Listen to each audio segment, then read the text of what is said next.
ল দেখেছিলাম, একটা ম্যাথ করেছিলাম, আর রাউলস ল এর একটা ম্যাথ করেছিলাম, বাবল পয়েন্ট, ডিউ পয়েন্ট ওগুলা বের করেছিলাম। আচ্ছা, আজকে আমরা দেখবো হচ্ছে মডিফাইড রাউলস ল। ঠিক আছে, তো রাউলস ল এর কিছু লিমিটেশন ছিল না। শুনতে পাচ্ছ তোমরা আমাকে? শোনা যাচ্ছে? হ্যাঁ, ওকে, ঠিক আছে, তাহলে শুরু করছি। মডিফাইড রাউলস লতে যেটা হয় যে রাউলস ল এর যে লিমিটেশন ছিল ওই লিমিটেশন গুলাকে ওভারকাম করার চেষ্টা করা হয়েছে। ঠিক আছে, so account is taken of deviation from solution ideality in the liquid phase by a factor inserted into Raoult's law.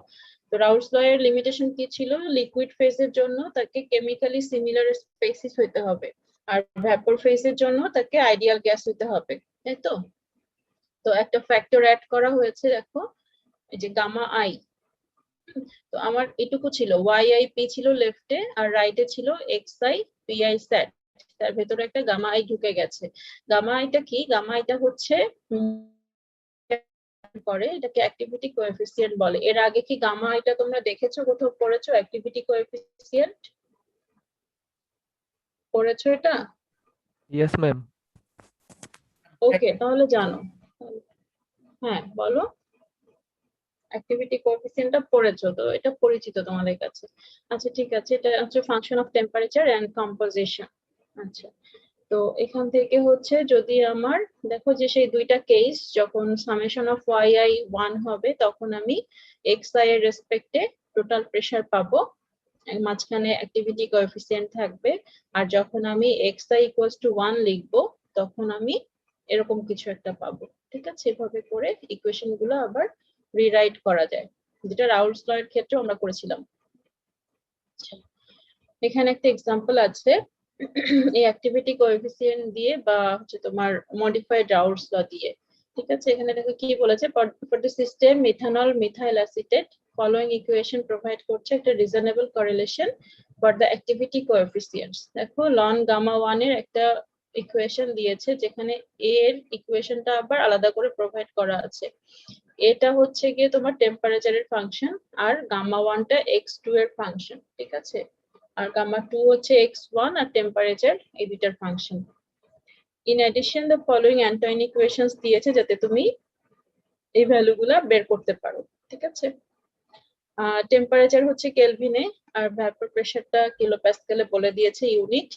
Validity of equation একদম বলতে হচ্ছে তোমার মডিফাইড রাউলস লটাও সম্ভবত তোমাদের সামনে বই খুলে রাখবা। ঠিক আছে, আগের ইকুয়েশন গুলাকে যখন বলবে যে অমুক ইকুয়েশন, এগুলো দেখে আসবা। তো তোমাকে বের করতে বলেছে দেখো অনেকগুলি পয়েন্ট।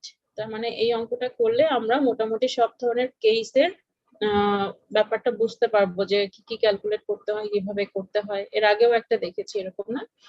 এখানে বলছে প্রেসার আর ওয়াই আই বের করতে বলেছে, টেম্পারেচার এক্স গিভেন আছে, যেটা প্রত্যেকবার ওভাবে করে থাকে। এখানে আবার এক্স আই দিয়েছে, ওয়াই আই গিভেন আছে। তো আর এরকম চারটা কেস ছিল, ওই চারটা আছে। আর 5 নাম্বার কেসে কি করেছে, the azeotropic pressure and the azeotropic composition for temperature এত। তো তোমাকে একটা টেম্পারেচার দিয়ে দিয়েছে আর জিজ্ঞাসা করেছে যে এই টেম্পারেচারে এই সিস্টেমের জন্য অ্যাজিওট্রপিক প্রেসার কত হবে আর কম্পোজিশন কত হবে। অ্যাজিওট্রপিক কম্পোজিশন যদি একটা বাইর করতে পারো আরেকটা বাইর করা যায়, বিকজ কি তোমার এক্স ইকুয়ালস টু ওয়াই হয় অ্যাজিওট্রপে, তাই না? তো তুমি ওই যে কোনো এক্স আর ওয়াই কোনো একটা বের করতে পারলেই ওটাই হচ্ছে তোমার অ্যাজিওট্রপের কম্পোজিশন। কিন্তু তার আগে তোমাকে শিওর হইতে হবে কি বলতো, শিওর হইতে হবে হচ্ছে এই টেম্পারেচারে আসলেই এই সিস্টেমের জন্য অ্যাজিওট্রপ এক্সিস্ট করে কিনা। যদি এমন হয় যে এই টেম্পারেচারে তোমার অ্যাজিওট্রপ এক্সিস্টই করে না, তাহলে তোমার এগুলো ক্যালকুলেট করার কোনো প্রয়োজন নাই, বুঝছো? তো যদি দেখো যে যে টেম্পারেচার দিয়েছে ওটাতে অ্যাজিওট্রপ থাকবে না এই সিস্টেমের বা গিভেন সিস্টেমের, তখন বলে দিবা যে এর অ্যাজিওট্রপ থাকবে না, এর কোনো অ্যাজিওট্রপিক প্রেসার বা কম্পোজিশন নাই। ওকে, এটাতে থাকবে যেহেতু এটা হচ্ছে এক্সাম্পল ব্যাখ্যা করছে সবকিছু। তো দেখো যে তোমার কিছুই না, আগের মতোই গামা 1 গামা 2টা বাইর করতে হবে তোমাকে এখান থেকে। আর P1 P2 আমরা জানবো, যেহেতু টেম্পারেচার গিভেন আছে আমাদের জন্য খুব স্ট্রেট ফরওয়ার্ড। পিআই স্যাট গুলি জানতে পারবো, গামা ওয়ান গামা টু জানতে পারবো, because gamma one gamma two হচ্ছে তোমার x1 x2 এর ফাংশন, ওটা আমার গিভেন আছে, তাই না? x1 এর ভ্যালু বলা আছে। তো এখান থেকে আমি খুব easily P A total pressure যেটা ওটা বের করতে পারতেছি মডিফাইড রাউল্টস ল থেকে, এবং ওখান থেকে আমি আবার ওয়াইটা বের করতে পারতেছি। ঠিক আছে, ফার্স্টে প্রেসার বের করলাম, তারপর ওয়াই বের করলাম। প্রথম এক্সাম্পলটা খুব সহজ। সেকেন্ডটাতে যদি যাই, এখানে টেম্পারেচার গিভেন আছে, ওয়াই গিভেন আছে, এক্স টা তোমাকে বের করতে হবে।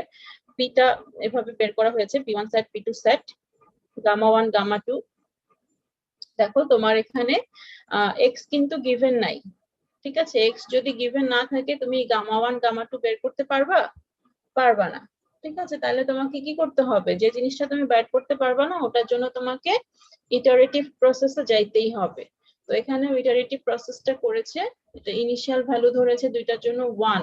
ওকে, 1 ধরার পরে প্রেসারটা ক্যালকুলেট করতে পেরেছে, যেহেতু আমার ওয়াই গিভেন আছে, তো আমি এই ইকুয়েশনটা ব্যবহার করছি। এখানে এক্স টাকে আমি অমিট করে দিয়েছি, summation of x equals to 1 দিয়ে। করার পরে এখান থেকে একটা প্রেসার পাবো, সেই প্রেসারের রেসপেক্টে একটা এক্স পাবো। ঠিক আছে, এক্স পাইলে তখন আমি আবার গামা ওয়ান গামা টু বের করতে পারবো। এভাবে করে লুপ চলতে থাকবে। ঠিক আছে, বোঝা গেছে লুপটা? কেউ বোঝনি এরকম আছো নাকি?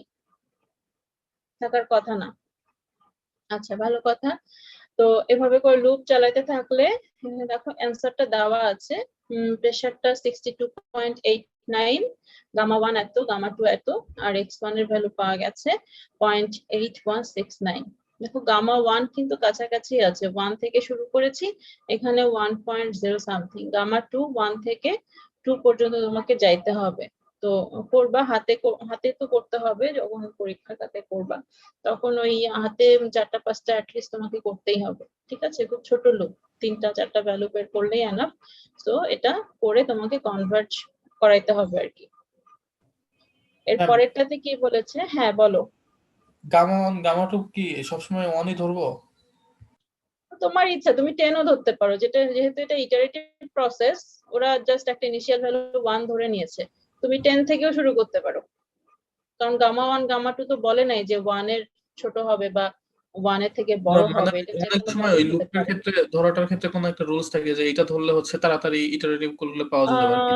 এখানে ওরকম কোনো রুল বলে নাই, কিন্তু যেহেতু এক্সাম্পলে 1 থেকে করেছে, তার মানে তুমি বুঝে নিবা যে এটাই হচ্ছে কনভেনিয়েন্ট প্রসেস। ঠিক আছে, ওকে ম্যাম। এক্সাম্পল গুলা এই বইয়ের ওভাবেই সেট করা, যে থিওরির সঙ্গে এত বেশি কোরিলেটেড, যে থিওরি পড়লে সাথে একটা এক্সাম্পল যদি দেখে নিতে পারো যে এক্সাম্পল গুলি দেওয়া আছে, তাহলে তুমি পুরো প্রসেসটা আরো ভালো বুঝবা। বুঝছো? জি ম্যাম।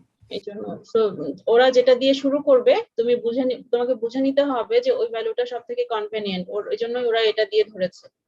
এখানে যদি 10 ধরাটা কনভেনিয়েন্ট হইতো, ওরা 10 ধরে করতো। ঠিক আছে, এত জি কিছু ম্যাম। বইয়ে তো এক্সপ্লেন করা থাকে না, বাট অনেক সময় ভ্যালু দেখে বুঝে নিতে হয় যে কেন এক্সাম্পলে ওরা এভাবে করে করলো, নিশ্চয়ই কোনো একটা মিনিং আছে।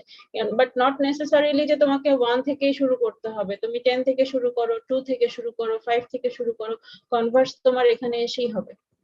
ঠিক আছে, ওকে, নেক্সট পেজে যাই। 3 নম্বরে দেখো টেম্পারেচার গিভেন নাই। টেম্পারেচার গিভেন না থাকলে তখন আমাদের একটু অসুবিধা হয়। কি অসুবিধা হয়? পি1 স্যাট পি2 স্যাট এগুলো আমরা বাইর করতে পারি না। ওই সময় আমাদের কি করতে হয়? দুইটা টেম্পারেচারের রেঞ্জ বাইর করতে হয়, তাই না? টি1 স্যাট আর টি2 স্যাট একটা আরবিটারি রেঞ্জ আমরা বের করার চেষ্টা করি, যে মিনিমাম টেম্পারেচার ম্যাক্সিমাম টেম্পারেচার আমার সিস্টেমের জন্য কত হতে পারে। তো সেটা আমি অ্যান্টয়নি ইকুয়েশন থেকেই করি। অ্যান্টয়নি ইকুয়েশনে যেহেতু আমার একটা প্রেসার লাগবে, সেই প্রেসারটা আমি সিস্টেমের প্রেসার ধরে নেই, যে আমার এই সিস্টেমের প্রেসারে যদি পিওর অবস্থায় স্পাইসিস থাকে, তাহলে ও ম্যাক্সিমাম কত টেম্পারেচারে রিচ করতে পারে। এখানে দেখো টেম্পারেচারের রেঞ্জ খুব বেশি না, 37 থেকে 30, মানে 8 ডিগ্রি সেলসিয়াস, 8 কেলভিন, তাই না? 8 কেলভিনের মধ্যে সে, কেলভিন না ডিগ্রি সেলসিয়াস, কিসে দেওয়া ছিল? কেলভিনে দেওয়া ছিল। টি ইজ ইন কেলভিনস। ওকে, সো এটা কেলভিনে দেওয়া ছিল, তুমি কেলভিনে পাবা ম্যাক্সিমাম মিনিমামটা। তোমার ধরে নিতে হবে যে টি যদি তোমাকে অ্যাজিউম করতে হয়, তাহলে এই রেঞ্জের মধ্যেই করতে হবে। ইটারেটিভ প্রসেসটা যদি অ্যাপ্লাই করো তাহলে দেখো তুমি টি আসলে কোথা থেকে শুরু করবা, এখান থেকেও শুরু করতে পারো অথবা এখান থেকেও শুরু করতে পারো, কিন্তু দেখো কনভেনিয়েন্ট একটা মেথড সে দেখিয়ে দিয়েছে। সেটা কিরকম, 0.85 x1 এ 85% লিকুইড আছে, স্পেসিস 1 আছে লিকুইড ফেজে, সেটার সঙ্গে তার ম্যাক্সিমাম টেম্পারেচার যেটা হতে পারে, আর সেকেন্ড স্পেসিসের মোল ফ্র্যাকশন লিকুইড ফেজে, এবং তার জন্য সে ম্যাক্সিমাম টেম্পারেচার কত দিতে পারে একটা নির্দিষ্ট ভেপর প্রেসার দিতে গেলে, সেইটার একটা কম্বিনেশন সে করে নিয়েছে। ঠিক আছে, সামেশন অফ xi ti করে একটা ভ্যালু সে বের করে নিয়েছে, অপটিমাম ভ্যালু। সেই ভ্যালু থেকে সে করা শুরু করেছে। আগের পেজে আমরা কি দেখেছি, আগের পেজে সে জাস্ট 1 ধরে করা শুরু করলো, তাই না? নিশ্চয়ই এটা সুবিধা হয় করতে, এই জন্য এটা করেছেন, বাট নট নেসেসারিলি যে সব সিস্টেমের জন্য এরকমটা হবে। এই জন্য তোমাদেরকে প্রচুর ম্যাথ সলভ করতে হবে, যে ম্যাথ এক্সারসাইজে যেগুলো আছে আর কি, এবং ওগুলার সফট কপি সলিউশন তোমাদের কাছে থাকার কথা। ঠিক আছে, তো ওগুলো দেখে দেখে সলভ করবা, সহজ, কঠিন না। আর এখানে হচ্ছে টেম্পারেচারের একটা রেঞ্জ আমি জানি। দেখো আমি যখন এভাবে করে এটাকে একটা অপটিমাম ভ্যালু বের করার চেষ্টা করলাম, সেটাও আমার 36 আসছে, তার মানে এইটার কাছাকাছি আসছে। এখান থেকে লুপ করা শুরু করলো সে। আমি এখন টেম্পারেচার জানি, টেম্পারেচার জানতে পারলে আমি পিআই সেট জানতে পারবো। ঠিক আছে, দুইটা পি বের করার পরে দেখো এখানে নতুন একটা প্যারামিটার এসছে আলফা, যেটা হচ্ছে দুইটা স্যাচুরেশন প্রেসারের রেশিও। বুঝতে পেরেছো? দুইটা স্যাচুরেশন প্রেসারের রেশিও যদি আমি করে নিতে পারি তাহলে আমার একটু ক্যালকুলেশনটা ইজি হয়, আর কিছু না। এটা নট নেসেসারিলি যে তোমাকে আলফা দিয়ে প্রকাশ করতে হবে, বাট যদি করো পরবর্তীতে আরো অনেক ইকুয়েশন আসবে, সেখানে আলফা আসলে এত বড় একটা জিনিস লেখার বদলে ইকুয়েশনের মধ্যে ছোট্ট জিনিসটা লিখলেই তোমার ইকুয়েশন গুলো দেখতে ভালো হয়। ঠিক আছে, এই জন্য দেখো এখানে তোমার এইটার নিচেও আবার p1 set by p2 set আসবে, তো ওইটাকে অমিট করার জন্য এভাবে করে সিম্পলিফাই করে নিয়েছে। ওকে, এটা না করলেও হবে, বাট করলে তোমার জন্য সুবিধা। ভালো কথা, আমি করলাম, p1 সেট p2 সেট বের করলাম, আলফা পেলাম। যেহেতু আমি টেম্পারেচার জানি, x জানি, গামা 1 গামা 2 আমি জানবো। ঠিক আছে, গামা 1 গামা 2 যদি জানি, তারপর p1 সেটের এই যে ইকুয়েশনটা, এটা বের করা যায়। এই ইকুয়েশনটা কোথা থেকে আসে বলতো? ওই মডিফাইড রাউলস ল থেকে আসে। ওখান থেকে y কে তুমি অমিট করে দিবা, তাহলে এটা পাবা। বুঝছো? তারপরে আমি p1 সেটটা বের করতে পারবো। p1 সেট যদি আমি বের করতে পারি, টেম্পারেচারের এই ইকুয়েশন থেকে আমি টেম্পারেচার বের করতে পারবো। কারণ এখানে আমরা কি বসিয়েছিলাম মনে আছে? এখানে আমি হচ্ছে টোটাল প্রেসার যেটা গিভেন আছে ওইটা বসিয়েছিলাম, কিন্তু ওইটা তো আসলে আমার টি এর আসল ভ্যালুটা দিবে না, তাই না? ওটা আমি রেঞ্জ বের করার জন্য ওটা করেছিলাম। সিস্টেমের আসল টেম্পারেচার বের করতে গেলে তোমাকে আইদার আন্টোয়ানি ইকুয়েশনে p1 সেটের জন্য বসাইতে হবে অথবা p2 সেটের জন্য বসাইতে হবে। তো যে কোনো একটা নিয়ে তুমি করলে একটা টেম্পারেচার পাবা, তাই তো? এই টেম্পারেচার নিয়ে তুমি আবার প্রথম জায়গায় ফিরে আসবা, যে যেখান থেকে শুরু করেছিলে সেখানে আবার তুমি নতুন টেম্পারেচারের জন্য এই ক্যালকুলেশনটা করে আসবা। ওকে, দেন এটা দেখো কনভার্ট করেছে কততে, 331-এ গিয়ে কনভার্ট করেছে, মানে 36 থেকে শুরু করেছিল তো 31-এ গিয়ে কনভার্ট করেছে। গামা 1 গামা 2 এত পাওয়া গেছে, y1 এত, y2 এত। আর y1 বের করার সূত্র হচ্ছে এটা, যেটা আমরা এর আগেও দেখেছি। এভাবে করে জিনিসগুলোকে বের করতে হয়েছে। আমার এখানে টেম্পারেচার গিভেন ছিল না, এই জন্য লুপটা একটু বড় হয়েছে। ঠিক আছে, ডিটা আর একটু বড়। এখানে দেখো এখানে y দেওয়া আছে কিন্তু x দেওয়া নাই, সো p আছে y আছে, আমাকে টেম্পারেচারও গিভেন না আর লিকুইড ফেজের কম্পোজিশনটাও গিভেন না। সো ইটারেটিভ প্রসেস আগের মতোই আমি এখানে y এর জন্য করে নিলাম। ঠিক আছে, এর আগে x এর জন্য করেছিলাম একটা কনভেনিয়েন্ট ভ্যালু বের করার জন্য। এখানে আমার x গিভেন নাই কিন্তু y গিভেন আছে, সো আমি yi ti সেট এটার থেকে একটা টেম্পারেচারের ভ্যালু বের করেছি এবং ওখান থেকে ইটারেশন করা শুরু করেছি। কি করেছি, টেম্পারেচার জানি কিন্তু আমি x জানি না।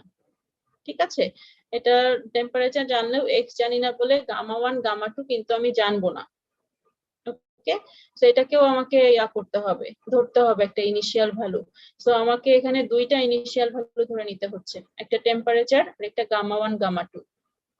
ভালো কথা। ধরলাম, ধরার পরে আমি পিআই স্যাট পি2 স্যাট বের করতে পারবো। এখানেও আলফা এর ব্যাপার আছে, যাতে পরের ইকুয়েশন গুলা দেখতে একটু ইজি হয়। তারপর পি1 স্যাট পি2 স্যাট বের করতে পারলে তুমি x1 বের করতে পারবা। তাই তো, আমার x1 দরকার, তাই না? x1 এর জন্য আমি গামা1 গামা2 বের করতে পারছিলাম না টি থাকা সত্ত্বেও।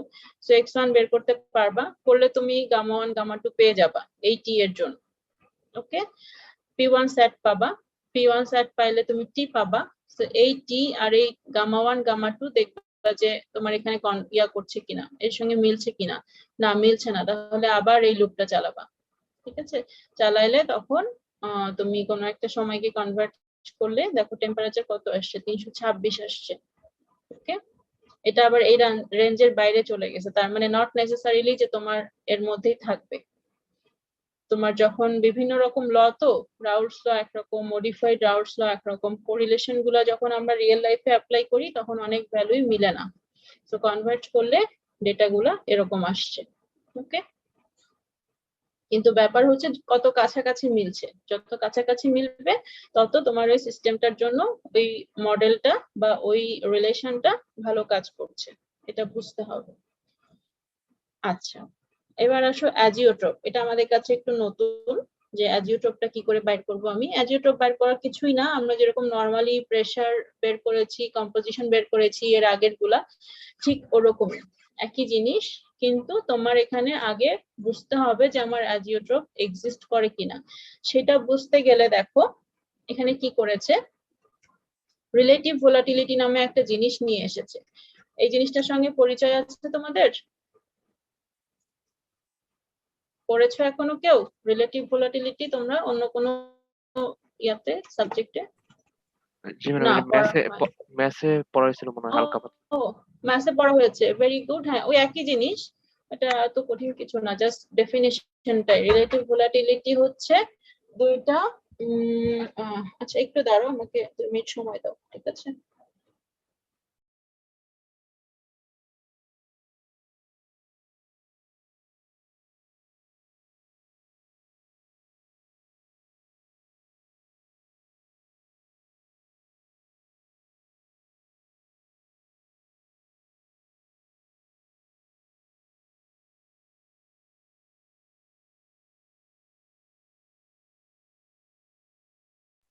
Hello, sorry. যেটা বলছিলাম যে রিলেটিভ ভোলাটিলিটি হচ্ছে আমার দুইটা স্পেসিসের এই রেশিওটা yi/xi, মানে ভ্যাপরে কতটুকু থাকবে ডিভাইডেড বাই লিকুইডে কতটুকু থাকবে, এই রেশিওটা যদি আমি দুইটা স্পেসিসের মধ্যে করি তাহলে সেটা হবে আমার রিলেটিভ ভোলাটিলিটি। এই জিনিসটাকে ভোলাটিলিটি বলে, ঠিক আছে, y/x। এটাকে যে কোনো স্পেসিসের জন্য ভোলাটিলিটি মানে সে কত ভোলাটাইল বা কত বেশি ভ্যাপরে যাওয়ার জন্য তার টেন্ডেন্সি আছে। তো যখন আমি দুইটা স্পেসিসের জন্য এই রেশিওটা আবার একটা নিচে আরেকটা বসাবো, তাহলে আমি বুঝতে পারবো যে কোনটার ভোলাটিলিটি বেশি, স্পেসিস 1 এরটা বেশি নাকি স্পেসিস 2 এরটা বেশি। যদি এটা 1 এর থেকে বড় হয় তাহলে স্পেসিস 1 এর ভোলাটিলিটি বেশি, মানে 2 এর টেন্ডেন্সি থাকবে লিকুইডে থাকার, কিন্তু 1 এর টেন্ডেন্সি থাকবে 2 যতটুকু ভ্যাপরে যাবে তার থেকে বেশি হচ্ছে 1 ভ্যাপরে যাবে। ঠিক আছে, কিন্তু অ্যাজিওট্রপে কি হবে, অ্যাজিওট্রপে দেখো তোমার লিকুইড আর ভ্যাপরের কম্পোজিশন সেম হয় যে কোনো একটা স্পেসিসের জন্য, তাই তো? তো দুইটা স্পেসিসের জন্যই আমার সেম রিলেশনটা কাজ করবে, যে y1 = x1, y2 = x2। এটা যদি আমি এই ইয়ার মধ্যে বসাই তাহলে কি হবে, তাহলে আমার রিলেটিভ ভোলাটিলিটি 1 হবে। সো আমি যদি প্রুফ করতে পারি যে আমাকে যে কন্ডিশনটা গিভেন আছে কোশ্চেনের মধ্যে, সেই কন্ডিশন অনুযায়ী আমার রিলেটিভ ভোলাটিলিটি হচ্ছে 1, তাহলে আমি বলতে পারবো যে হ্যাঁ এই সিস্টেমে এই কন্ডিশনে একটা অ্যাজিওট্রপ থাকবে। ঠিক আছে, বোঝা গেছে? আর যদি আমি মডিফাইড রাউলস ল অ্যাপ্লাই করতে চাই তাহলে দেখো এখানে yi/xi করলে কত হবে, এইটা ডিভাইডেড বাই পি, মানে gamma one gamma i pi sat divided by P. তো যখন আমি রিলেটিভ ভোলাটিলিটি করব, এই পি ক্যান্সেল হয়ে যাবে উপর নিচে, উপরে থাকবে কি গামা1 p1 সেট, নিচে থাকবে গামা2 p2 সেট। তো তুমি তোমাকে যদি টেম্পারেচার আর কম্পোজিশন দেওয়া থাকে তাহলে কিন্তু প্রত্যেকটা ভ্যালু তুমি বের করতে পারবা, ঠিক আছে? ওকে, সেই কাজটাই এখানে করা হয়েছে। দেখো গামা 1 টু একটা রেঞ্জ বের করা হয়েছে। কিসের রেঞ্জ? যখন আমার x1 0 হবে, মানে স্পেসিস 1 যখন সিস্টেমে থাকবে না, ওরকম একটা কন্ডিশনে গামা 1 টু আমার কি হবে, এর প্রত্যেকটা ভ্যালু গিভেন টি ছাড়া, ঠিক আছে? এটা যদি করো তাহলে এরকম একটা ভ্যালু তো না, টি তো আমাকে দিয়ে দিয়েছে, সরি, টি দিয়ে দিয়েছে কিন্তু পি দেয় নাই। পি তোমাকে বের করতে হবে। এই টি এর জন্য আমি এটা বের করতে পারবো, কারণ p1 সেট p2 সেট আমি তখন জানবো, যেহেতু আমার টিটা জানা আছে।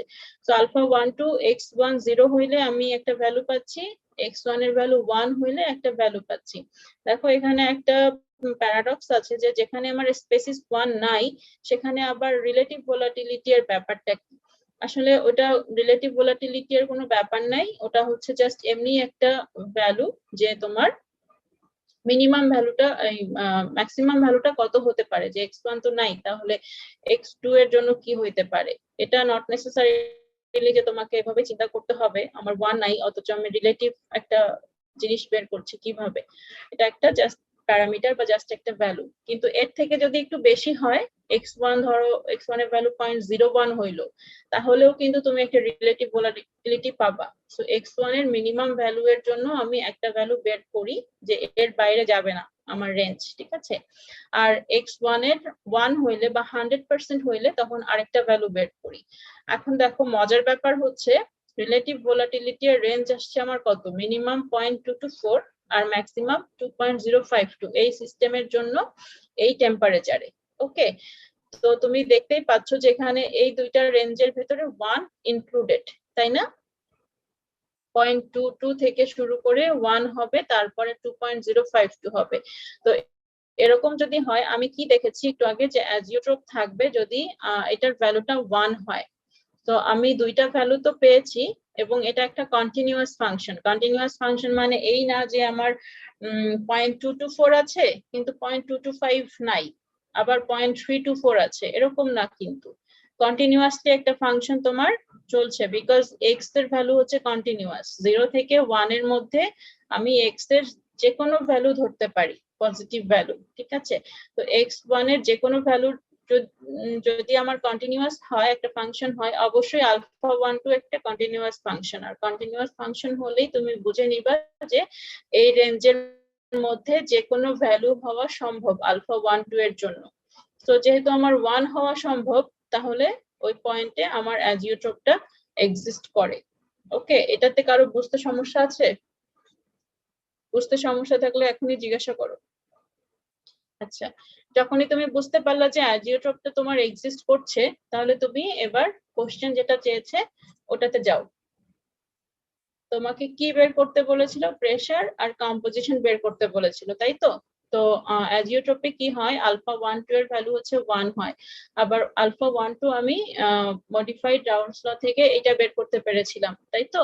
তো এখানে যদি তুমি এগুলাকে বসাও তাহলে দেখো গামা 1 অ্যাজিওট্রপ, গামা 2 অ্যাজিওট্রপ। অ্যাজিওট্রপ বলতে এই টেম্পারেচারকে বোঝানো হচ্ছে, ঠিক আছে? এই টেম্পারেচারে কোনো একটা প্রেসারে তার ভ্যালু কত হবে। তো p2 set p1 set equals to এত হচ্ছে।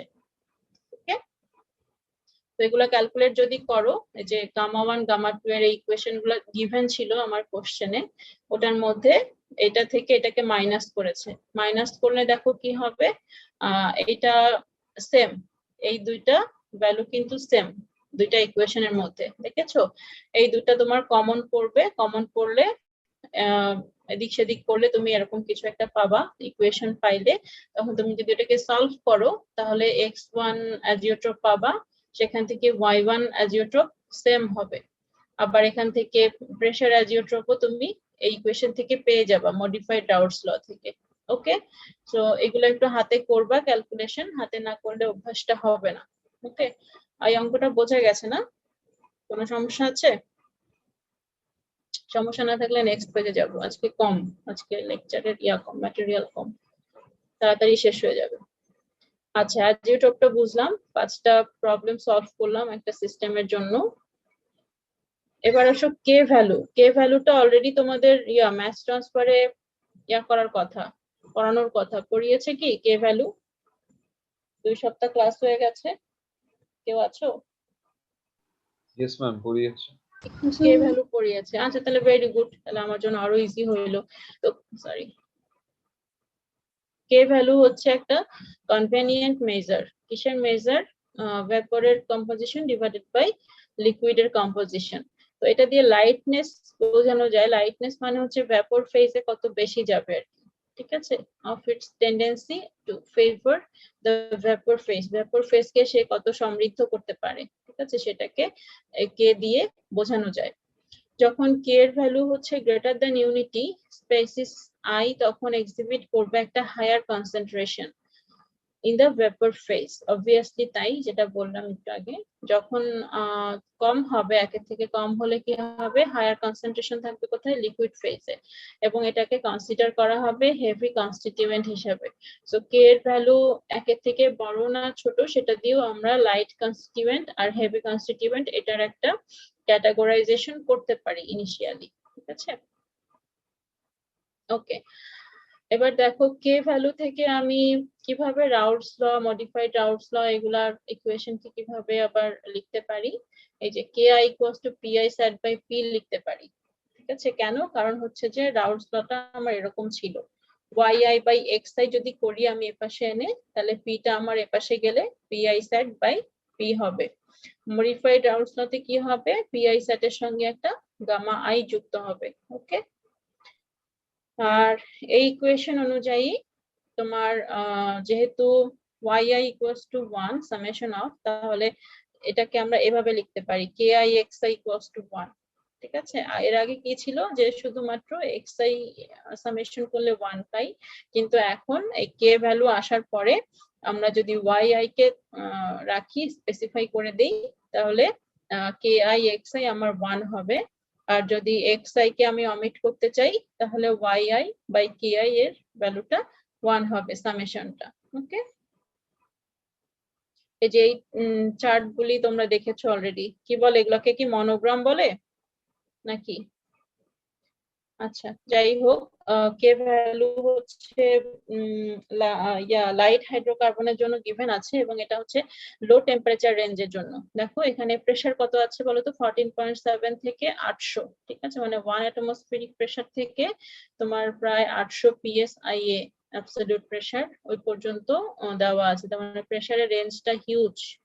হ্যাঁ, আর টেম্পারেচার দেখো, টেম্পারেচার এখানে কত দিয়েছে? 70 থেকে কমতেছে, নিচের দিকে কমতেছে, কমতে কমতে -100 পর্যন্ত আসছে, নেগেটিভের দিকে। তো এই জন্য এটাকে লো টেম্পারেচার রেঞ্জের কে ভ্যালু এর মনোগ্রাম বলছে। হ্যাঁ, কিসের কিসের জন্য আমরা পাবো? দেখো মিথেন, ইথিলিন, ইথেন, প্রোপিলিন, এই জিনিসগুলোর জন্য পাবো 1 2 3 4 5 6 7 8 9 10 11 12 13 কনস্টিটিউয়েন্টের জন্য তোমাকে কে ভ্যালু দিয়ে দিয়েছে।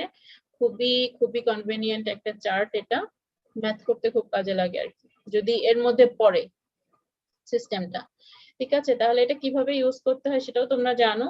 -70 ডিগ্রি ফারেনহাইটে এটা আছে তোমার সিস্টেমটা, আর প্রেসারটা হয়তো 50 তে আছে।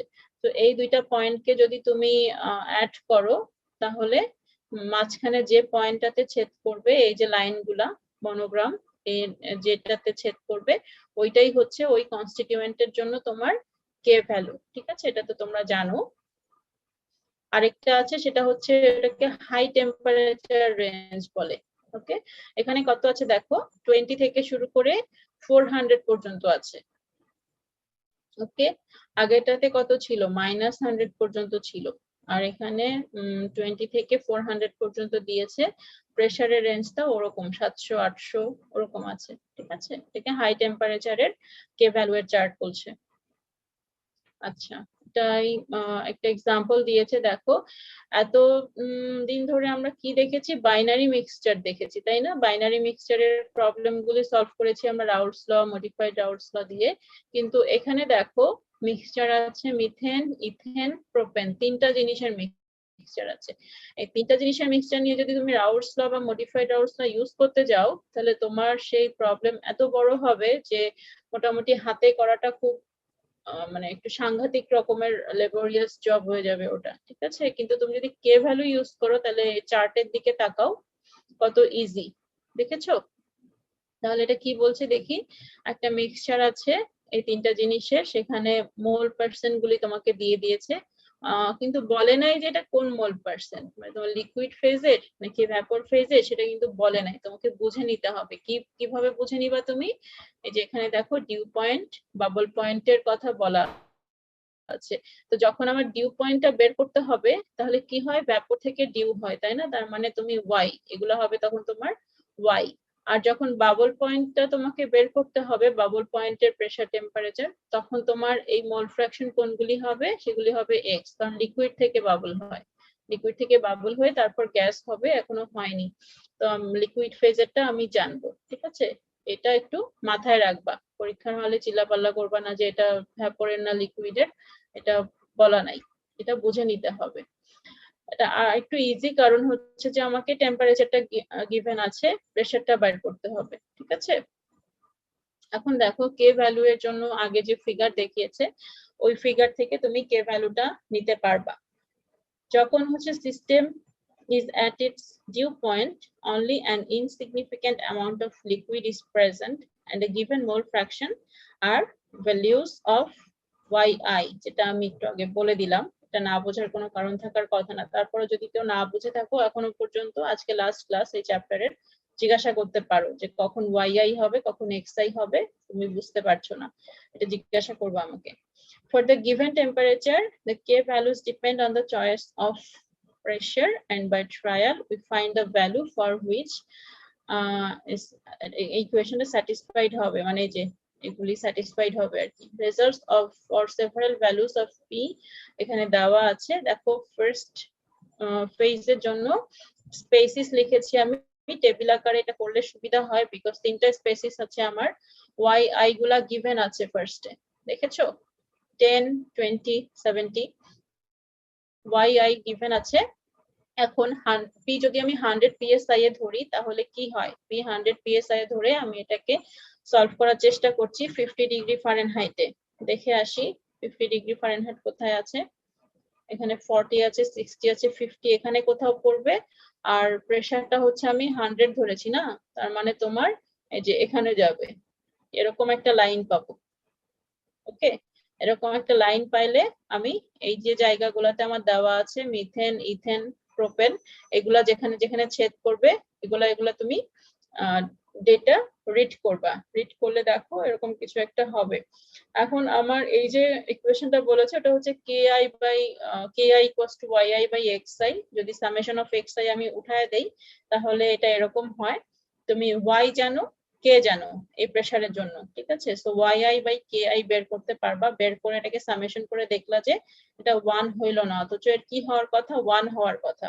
আগের পেজে যদি যাই, এই যে এইটা, ঠিক আছে? আমার তো x নাই, যেহেতু আমার ডিউ পয়েন্ট বের করতে হবে, আমি y জানি, তাহলে yi বাই ki এর ভ্যালুটা আমার হবে সামেশন করলে 1, ওইটাকেই আমি কনভার্ট করার চেষ্টা করতেছি, ঠিক আছে? প্রেসার 100 নিয়ে দেখলাম যে হইল না, তাহলে আমি 150 নেই, 150 নিয়ে আমি কি দেখলাম, এটা 1 এর থেকে বড় হয়ে গেল, অথচ 1 হওয়ার কথা, তাই না? এটা 1 এর থেকে ছোট, এটা 1 এর থেকে বড়, তাহলে আমার প্রেসারটা হবে কোথায়, মাঝামাঝি কোথাও হবে, তাই তো? আমি 126 নিলাম, তো 125 ও তোমাদের হইতে পারে, যে যখন হাতে করবা তখন তো এরকম এক্সাক্ট ভ্যালুটা আসবে না। তো 126 নিলাম, তাহলে ki বের করলাম, yi ki করে দেখলাম যে আমার 1 হইলো। ওকে, তাহলে আমার এই যে ডিউ পয়েন্ট প্রেসার বের করতে বলেছে ওটা আসলে এই সিস্টেমের জন্য কত, এই সিস্টেমের জন্য তাহলে আমার প্রেসার হচ্ছে 126, ঠিক আছে? বোঝা গেছে অঙ্কটা?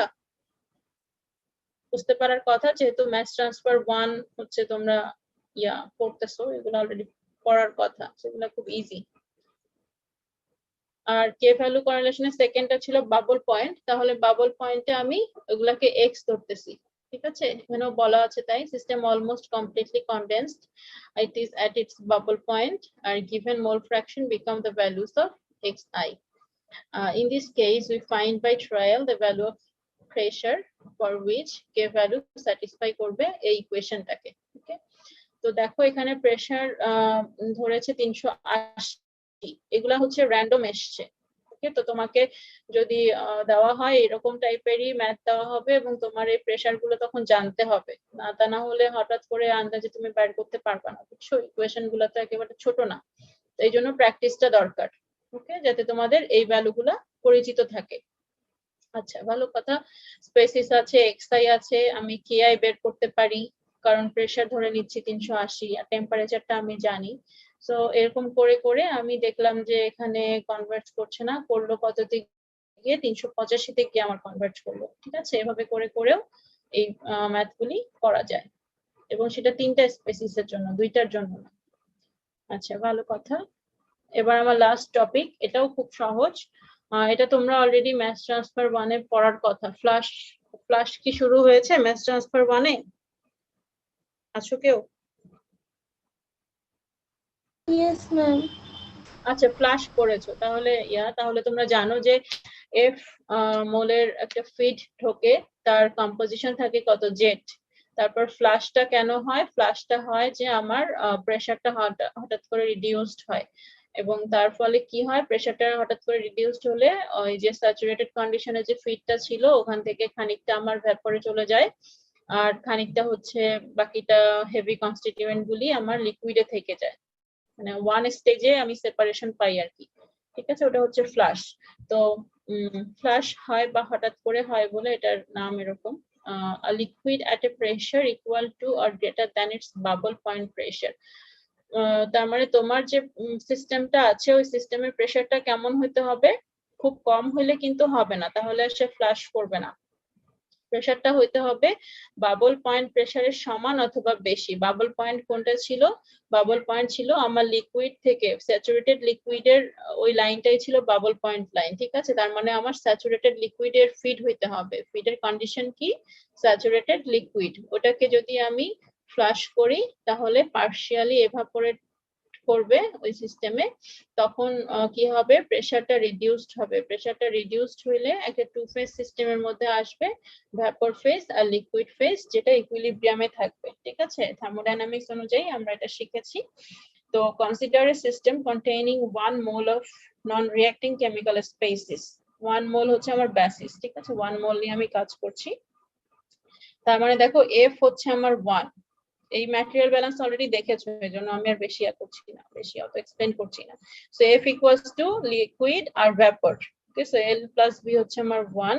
আর যদি আমি কম্পোজিশনটা নেই তাহলে এখানে এফ এর ভ্যালু যেহেতু 1, সো আমার শুধুমাত্র জেড আই আছে যে ফিডের কম্পোজিশন, আর এটা হচ্ছে লিকুইড মোল এবং তোমার তার মোল ফ্র্যাকশন, ভ্যাপরের মোল আর মোল ফ্র্যাকশন। ঠিক আছে, এটা হচ্ছে কনস্টিটিউয়েন্টের ম্যাটেরিয়াল ব্যালেন্স। তো এই দুইটা ব্যালেন্স থেকে আমি যোগ বিয়োগ গুণ ভাগ করলে এরকম কিছু একটা পাই, বুঝতেছো? y এর ভ্যালুটা যদি আমি আলাদা করে ফেলি তাহলে সেক্ষেত্রে এই ইকুয়েশনটা পাই এবং সামেশন অফ y নিলে সেটা 1 হয়। তো এটার এপাশে সামেশন হইলে পুরোটা এটা হয়, এরকম একটা ইকুয়েশন আমরা পাবো। ওকে, এই ইকুয়েশন দিয়েই আমাদের এই অঙ্কটা একদম লাস্ট আমাদের লাস্ট স্লাইড। তো এক্সাম্পল 10.5, ওটা দেখো সিস্টেমটা কি আছে, অ্যাসিটোন, অ্যাসিটোনাইট্রাইল, নাইট্রোমিথেন, 3টা স্পেসিসের একটা সিস্টেম আছে। ওকে, তো এখানে এটা আছে কততে, 80 ডিগ্রি সেলসিয়াসে আছে এবং প্রেসারটা হচ্ছে 110 কিলোপ্যাসকেল। আচ্ছা, ভালো কথা। It has the overall composition, Z1 এর ভ্যালু হচ্ছে 0.45, Z2 আছে হচ্ছে 35%, Z3 আছে বাকিটা 20%। অ্যাজিউম করছে রাউলস ল হচ্ছে অ্যাপ্রোপ্রিয়েট টু দিস সিস্টেম। এখানে কিন্তু মডিফাইড রাউলস ল এর কথা বলে নাই। ঠিক আছে, তোমাকে ম্যাথে বলে দিয়েছে, প্রবলেমে বলে দিয়েছে যে তুমি রাউলস লটাকে ফলো করতে পারো। আচ্ছা, ভালো কথা। তোমাকে বের করতে বলেছে এই সব জিনিসপত্র, তোমাকে ফিডটা ডিফাইন করে দিয়েছে। ওকে, ফিড ডিফাইন করে দিয়েছে, তোমাকে লিকুইড ভ্যাপর ফেজের ফ্লো রেট আর হচ্ছে কম্পোজিশন এগুলা বের করতে বলেছে। ভালো কথা। Vapour pressure of pure species at 80 degree, এগুলো লিটারেচার ভ্যালু। ওকে, লিটারেচার ভ্যালু থেকে পাওয়া, এগুলাও হচ্ছে তোমাদেরকে দিয়ে দিয়েছে। অ্যান্টনি ইকুয়েশন দেয় নাই, সরাসরি ভ্যালু দিয়ে দিয়েছে। আচ্ছা, সলভ করবা কি করে? একটা বাবল পয়েন্ট ক্যালকুলেশন করতে হবে। ঠিক আছে, কারণ কি, কারণ হচ্ছে যে ফ্লাশ হইলে তখন সেটা বাবল পয়েন্ট থেকে হয়, মানে আমার লিকুইড আছে সেখান থেকে আমি ভ্যাপরে যাব, সো লিকুইডের সব জিনিসপত্র আমি জানি। ওকে, তো লিকুইড যদি হয় তাহলে বাবল পয়েন্ট প্রেসারটা আমি বের করতে পারবো, সেখানে আমার এই যে কম্পোজিশনটা গিভেন আছে সেটা তখন কি হবে, এক্স হবে। ওকে, যেহেতু লিকুইড আছে আমার ইয়া যদি আমি ইউজ করতে চাই, রাউলস ল যদি ইউজ করতে চাই, রাউলস লতে আমার একটা লিকুইড ফেজ লাগে, একটা ভ্যাপর ফেজ লাগে। এখানে ভ্যাপর ফেজটা 0, কিন্তু যে ফিড আছে সে হচ্ছে স্যাচুরেটেড কন্ডিশনে আছে। সো আমি যদি ওই ইয়াগুলি সিম্বল গুলিকে চেঞ্জ করতে চাই, তাহলে এখানে জেড আই কে আসলে আমি এক্স দিয়ে লিখতে হবে আমাকে। ওকে, ওই ইয়া অনুযায়ী, রুলস ল অনুযায়ী। তো সহজ করার জন্য আমি সিম্বল গুলোকে চেঞ্জ করলাম। সেক্ষেত্রে আমার পি বাবল কি হবে, প্রত্যেকটা কনস্টিটিউয়েন্টের স্যাচুরেটেড প্রেসার সঙ্গে তার কম্পোজিশন। ঠিক আছে, এটা করলে আমি একটা পি বাবল পাবো। ওকে, পাইলাম। এরপর ডিউ পয়েন্ট ক্যালকুলেশন যদি হয় তখন আমার কি হবে, এই জেডটাকে আমি ওয়াই করব, ওয়াই করে সেম ভাবে রাউলস ল অ্যাপ্লাই করলে পি ডিউ পয়েন্ট পাবো। ওকে, তাহলে টু ফেজ রিজিয়নে যদি থাকে তাহলে আমার প্রেসারটা কি হবে বলতো, এটা হচ্ছে আমার বাবল পয়েন্টে থাকা অবস্থায় প্রেসারটা এরকম হওয়ার কথা, ডিউ পয়েন্টে থাকা অবস্থায় প্রেসারটা এরকম হওয়ার কথা। স্বাভাবিক, কারণ ডিউ পয়েন্ট হচ্ছে ভ্যাপরের কাছে, তাই না? তো ওইটার প্রেসারটা কম হবে, 101 এ আছে অ্যাটমসফিয়ারিক প্রেসারে। আর যখন আমার হচ্ছে যে লিকুইড হবে তখন প্রেসারটা বাড়তে হবে, কারণ বাবল পয়েন্টটা হচ্ছে লিকুইডের কাছাকাছি, সো ওটার প্রেসারটা এখানে হাই 132। ঠিক আছে, তো তাহলে তোমার সিস্টেমের প্রেসার যেটা হবে সেটা অবশ্যই এই দুইটার মাঝখানে হবে, বিকজ আমি যখন এটাকে ফ্লাশ করব, ফ্লাশ করলে প্রেসার কমে গিয়ে কি হবে, ও লিকুইড আর ভ্যাপর দুইটা ফেজ আমাকে দিবে। তো দুইটা ফেজ যদি দেয় অবশ্যই আমার ডিউ পয়েন্টের প্রেসার আর বাবল পয়েন্টের প্রেসার এই দুইটার মাঝখানে আমার সিস্টেমের প্রেসারটা থাকবে। ঠিক আছে, সেটাই আছে, দেখো 110 কিলোপ্যাসকেল আছে। তো সিস্টেমের প্রেসার আমার 110 কিলোপ্যাসকেল, এখানে আছে আমার ভ্যাপর, এখানে আছে আমার লিকুইড। তাহলে আমি বুঝতে পারছি যে আমার যে সিস্টেমটা বলে দিয়েছে এ হচ্ছে টু ফেজ রিজিয়নের মধ্যে ওর পক্ষে থাকা সম্ভব। ঠিক আছে, তুমি এটা একটু আগে যেমন আমরা অ্যাজিওট্রপটা বের করে নিলাম, যে কোনো একটা সিস্টেমে অ্যাজিওট্রপ এক্সিস্ট করে কিনা ওইটা ফার্স্টে বের করে নিয়ে তারপর আমাকে ক্যালকুলেশন করতে হয় ফার্দার। এখানেও সেম, তুমি আগে প্রেসারের রেঞ্জটা বের করলা, ওইটা দেখলা যে আচ্ছা আমাকে যে প্রেসার দিয়েছে সেই প্রেসারটা তাহলে সম্ভব, মানে এই সিস্টেমের জন্য টু ফেজ রিজিয়ন যদি হয় তাহলে আমার যে প্রেসার দিয়েছে সেটা আমাকে কনফার্ম করছে এই রুলস এর সাথে, রাউলস ল এর সাথে। ওকে, এরকমটা যদি হয় এরপরে দেখো ক্যালকুলেশন তোমাকে কি ক্যালকুলেট করতে বলেছে, L V x i y i ওগুলা ক্যালকুলেট করতে বলেছে। তো কে আই থেকে আমি শুরু করতেছি। কে আই এর ভ্যালু হচ্ছে p I sat by p, যেটা রাউলস ল থেকে আমরা জানি। K1 K2 K3 এগুলা আমি পেলাম, কারণ এগুলা আমার জানা, পিটা আমার জানা। তো কে যদি আমি জানি তাহলে এই যে ইকুয়েশনটা আমরা দেখেছি না একটু আগে, এই ম্যাটেরিয়াল ব্যালেন্স করে, এই যে এখানে এই ইকুয়েশনটা, এটা জানতে গেলে আমাকে জেড তো আমি জানি, ভি বের করতে পারবো যদি কেটা আমি জানতে পারি, তাই না? তো ওই কাজটাই করা হচ্ছে, ওই ইকুয়েশনে বসালে আমি ভি এর একটা ভ্যালু পাচ্ছি। ভি যদি পাই তাহলে ম্যাটেরিয়াল ব্যালেন্স থেকে আমি এল ও পাবো। ঠিক আছে, তাহলে এরপর আস্তে আস্তে আমি ওয়াই আই এর রিলেশন থেকে ওয়াই পাবো, ওয়াই পাইলে কে এর ভ্যালু এর সাহায্যে আমি এক্স পাবো। এভাবে করে আমি এটাকে সলভ করতে পারবো। ঠিক আছে, এই হচ্ছে আজকের ক্লাস মোটামুটি। তো তোমাদের যদি কোনো কোশ্চেন থাকে এর ভেতরে তাহলে আমাকে করতে পারো, কোশ্চেন করতে পারো। ঠিক আছে, আছে কোনো কোশ্চেন? হ্যাঁ বলো। ম্যাম থ্রি কম্পোজিশনের ম্যাথ গুলাতে আমরা যদি মানে ইটারেশন যে করবো দেখা যেতে পারে ওয়ান তো নাও আসতে পারে সবসময়, তখন কি কাছাকাছি ভ্যালু আসলে আমি ওয়ান ধরতে পারবো এটাকে? কাছাকাছি ভ্যালু আসলে ওয়ান ধরবে না, না কাছাকাছি ভ্যালু আসলে ওয়ান ধরবে না, তোমরা যেটা করবে ওখানে স্টপ করে দিবে, কারণ তোমার তো টাইম লিমিটেড, তাই না? টাইম যদি লিমিটেড থাকে তাহলে তোমাকে ওই যে অ্যাটলিস্ট তোমার 4টা-5টা ছোট লুপ হইলে 4টা-5টা ইটারেশন করতেই হবে, আর বড় লুপ হইলে 3টা এনাফ। যদি করো তাহলে আমি দেখলাম যে তোমার সিস্টেম ঠিক আছে, যদি ভেতরে ক্যালকুলেশন করো তাহলে মার্ক পাবা না, কিন্তু ক্যালকুলেশন যদি ভুল করো তাহলে মার্ক পাবা না, কিন্তু ক্যালকুলেশন যদি সঠিক করো তোমার ওটা কনভার্জ না করলেও আমরা ফুল মার্কস দেই, কারণ আমরা বুঝি যে এটুকু সময়ের মধ্যে ইটারেশনের ভ্যালু সবসময় মেলানো সম্ভব না। তো তোমার সিস্টেম ঠিক থাকতে হবে।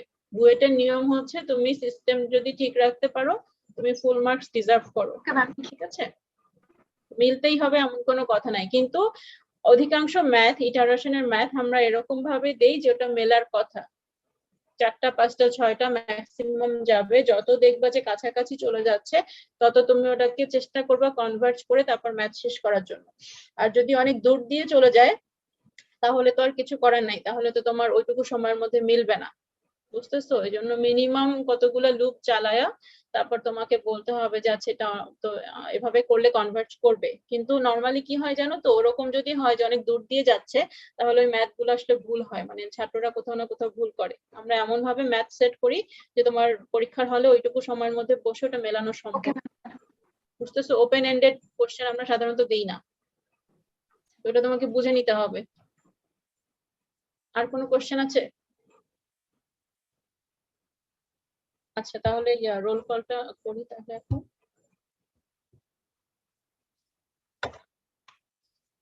রোল 1 আছো? Yes, ma'am. মাইক্রোফোন গুলাকে একটু করো, অন রাখো তাহলে তাড়াতাড়ি হয়ে যাবে। 1 পেয়েছি, 2 Yes, ma'am.